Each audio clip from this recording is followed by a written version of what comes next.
ایک دوسرے کو عزت دو، برداشت کرو۔ میرے نبی نے فرمایا بہترین مسلمان وہ ہے جو بیوی سے اچھا سلوک کرتا ہو، اور بیوی سے فرمایا میری شریعت میں سجدہ ہوتا تو بیوی سے کہتا خامند کو سجدہ کر۔ بہترین صدقہ اولاد کی تربیت ہے۔ پورا گھر میرے نبی نے نقشہ، ہر ایک کی قیمت بتائی۔ ماں تیرے قدموں تلے جنت، کہ کاش میری ماں زندہ ہوتی، تم دیکھتے میں کیا کرتا، میں عشاء کی نماز کے مصلی پر ہوتا، میں سورۃ فاتحہ پڑھ رہا ہوتا، ادھر سے آواز آتی میری ماں کی محمد، تو میں نماز توڑ کے کہتا لبیک اماں جان۔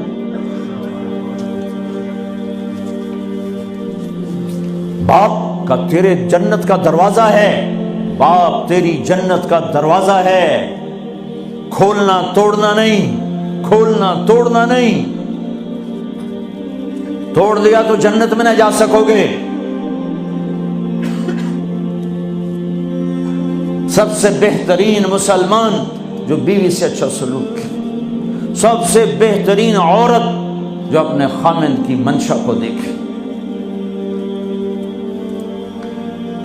پھر آپ نے ایک عجب بات فرمائی جو معاشرے میں بہت بوجھ بنتا ہے جس کا، ہاں بھائی تمہیں ایسا صدقہ بتاؤں جس سے بڑھ کے کوئی صدقہ نہیں، تمہیں ایسا صدقہ بتاؤں جس سے بڑھ کے کوئی صدقہ نہیں۔ انہوں نے کہا جی کیا؟ کہ الابنۃ المردودہ، جس کی بیٹی کو طلاق ہو گئی یا بیوہ ہو گئی اور گھر واپس آ گئی ماں باپ کے، یا ماں باپ نہیں ہے تو بھائی ہیں، وہ ایک بوجھ بنتی ہے ماں باپ پر بھی، اور بھائی تو ویسے ہی باغی ہو جاتے ہیں۔ میرے نبی نے فرمایا اس بچی پہ خرچ کرنا کائنات کا سب سے افضل صدقہ ہے۔ گھر، ایک گھر کیسے چلتا ہے؟ ہمارے ہاں پنجاب، سندھ، بلوچستان سرحد میں بہنوں کو وراثت میں کوئی حصہ نہیں ملتا، سب بھائی کھا جاتے ہیں۔ میرے نبی نے فرمایا جس کو اللہ نے 2 بہنیں دیں اس نے ان کا حق ادا کیا، شادی کی حق ادا کیا۔ ماں باپ کی وراثت میں سے ہوتا ہے، اگر میں نے کوئی خود کمایا ہے اس میں بہنوں کا حق نہیں، ماں باپ سے اگر 1 روپیہ بھی آیا ہے تقسیم کیا جائے گا۔ جس نے بہنوں کا حق ادا کیا، شادی کی حق ادا کیا، اس پہ جنت واجب ہو گئی۔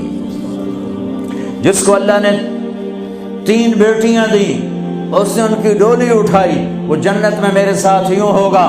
ایک بولے اگر 2 ہوں، کہ جس نے 2 بیٹیوں کی شادی کی وہ بھی ایسے ہوگا۔ اللہ بھلا کرے۔ ایک صحابی کا کہ جس کی 1 ہو، کہ جس کی 1 ہے، اگر اس نے اس کو عزت سے رخصت کیا تو وہ بھی میرے ساتھ ایسے ہی ہوگا۔ پھر کئی بچیوں کو طلاق پڑی ہے کہ اس کو بیٹا نہیں ہوتا۔ یہاں آنے سے پہلے کا واقعہ، پنڈی سے بچی رو رو برا حال اس کا، میں تو فون سنتا ہی نہیں ہوں ایسے کہ میرا تو کلیجہ پھٹ گیا ہے۔ ہے کہنے لگی کہ سسرال نے کہا تھا بیٹی ہوئی تو طلاق دے دیں۔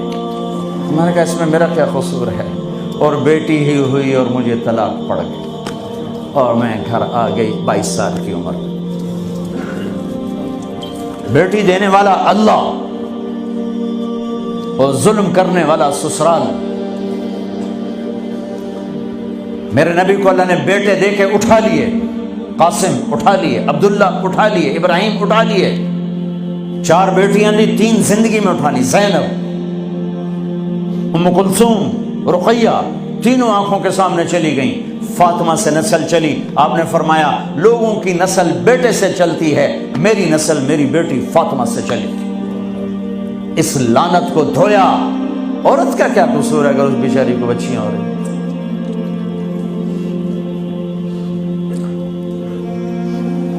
جس نے اپنی بہنوں کو حق ادا کیا، جس نے بیٹیوں کو ڈولے میں بٹھایا، ان کا حق ادا کیا، کہ جنت میں یوں ہو جائے گا۔ بہنوں کو دینا اتنا ضروری ہے، حرام ہو جاتی ہے روٹی۔ میں نے مولانا جمشید صاحب میرے استاد ہیں، میں نے ان سے تفسیر پڑھی۔ میں ایک دن شہد کی بوتل لے کر گیا، پرانی بات ہے 76-77۔ میں نے کہا حضرت یہ ہدیہ ہے۔ فرمایا کہاں سے لائے ہو؟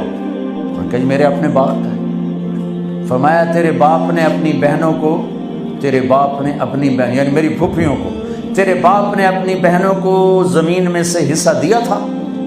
یہ سوال کیوں کیا؟ 10 روپے کی شہد کی بوتل تھی اس وقت، کہ اگر دیا تھا تو یہ میں لے لوں گا، اگر نہیں دیا تو پھر یہ حرام ہے، میں نہیں لوں گا، یہ مطلب تھا۔